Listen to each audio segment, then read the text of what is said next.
और जीवन में खूब रंग बिरंगे रहते हुए बढ़िया चमकते रहें, मुस्कुराते रहें, भाईचारा आपका अमर रहे।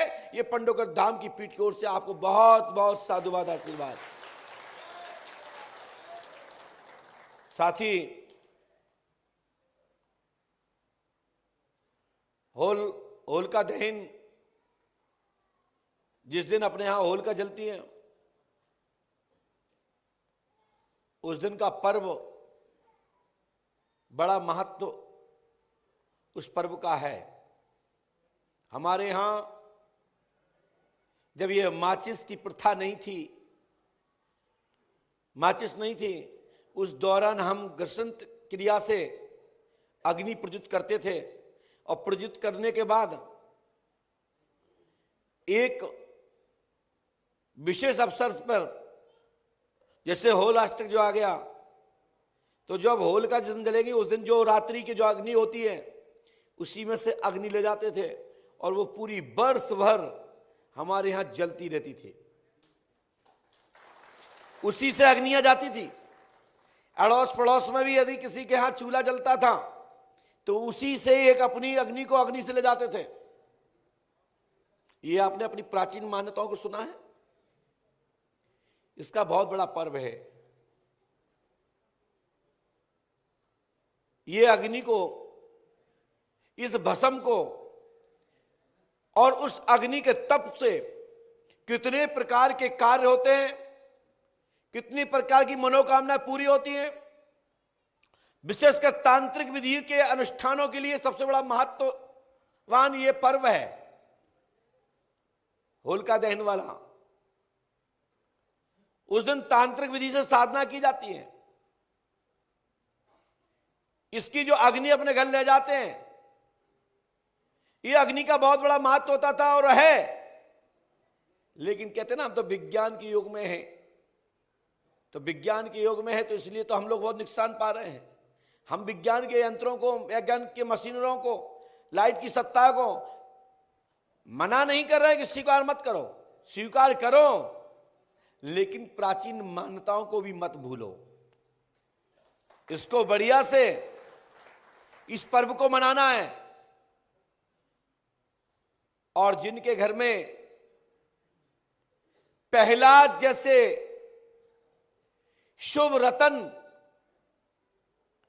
यानी कि पुत्र रतन की प्राप्ति करना चाहते हैं, तो जो होलिका की जो राख है, जो भस्म है, उसको लिया करके अपने घर में रखे। जिन माता को प्रहलाद चाहिए, हरि भक्त चाहिए, उनको अपने बाजू में बांध करके रखना है। उनको शीघ्र ही गर्भाधान होगा और हरि नाम संकीर्तन मन में करते चले। मैं गारंटी देता हूं, वो रक्षा बांधने मात्र से, बिगर मंत्र के, बिगर अनुष्ठान के, उस रक्षा बांधने मात्र से, उस भभूति को बांधने मात्र से 3 महीने के अंदर गर्भवती हो जाते हैं। लेकिन ये ध्यान रखना, हरि संकीर्तन करते रहना, राम नाम संकीर्तन करते रहना,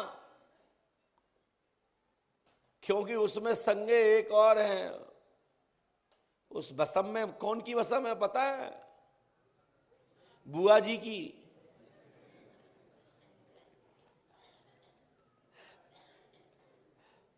मेरी बात समझ पा रहे हो?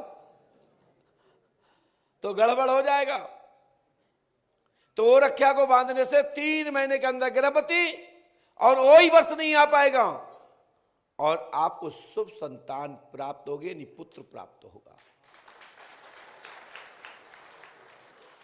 एक सज्जन ने कहा, महाराज मुझे पुत्र चाहिए, इसके लिए कोई उपाय करना चाहिए। वैसे तो मैं आपको बता दूं कि संतान हमेशा नेचुरल, अपने कर्म विधान के आधार पर शुभ तिथि में गर्भाधान करना चाहिए। गर्भाधान कब करना चाहिए? शुभ तिथि में। पंचांग को देखें, अपने पुरोहित से पूछें, तब उस प्रकार की क्रिया करें जब वो बीज बोए, मैं गारंटी देता हूं आपके घर में शुभ संतान प्राप्त होगी। पहले भी लोग जैसी संतान चाहते थे उस जैसा ही नक्षत्र ढूंढते थे, उसी नक्षत्र में उस प्रकार की संतान के लिए गर्भाधान की क्रिया से कर आगे मनोकामना पूरी करते थे। ऐसा शास्त्र पुराणों में है कि हमें सात्विक देविक संतान चाहिए या तामसिक चाहिए। राक्षस प्रवृत्ति की संतान चाहिए या देवयुक्त, तो उसके नक्षत्र के आधार पर जैसा गर्भाधान उस स्थिति में करोगे उसी ही संतान प्राप्त होगी। लोग कहते हैं हम तो जिंदगी भर पूजा पाठ करी, लेकिन ना मालूम ये नालायक मेरे घर में जन्म गया, जब से जन्मा और जो बड़ा हुआ तब से उसने मेरा विनाश कर दिया। विनाश उसने नहीं कर दिया, विनाश तुमने कर लिया। तुमने सोच के मंथन करके गर्भाधान क्यों नहीं किया? अब तो टाइम ही नहीं है, चाहे जब गर्भाधान बच्चा हो जाए, बस कभी भी हो जाए। इस बात को अच्छे से, मेरी बात को समझना। मैं जो बात कर रहा हूं हमने महर्षियों संतों के मुखार बिंदु से सुना, गुरु वचन सुने, उस आधार पर मैं बोल रहा हूं। मैं बड़े लोगों को सीख नहीं दे रहा हूं, गुरु होने के नाते इस बात को जैसे मैंने सुना वही बात मैं आपको दे रहा हूं, क्योंकि गुरु होने के नाते और आप लोग मुझे अनुसरण करें इसलिए।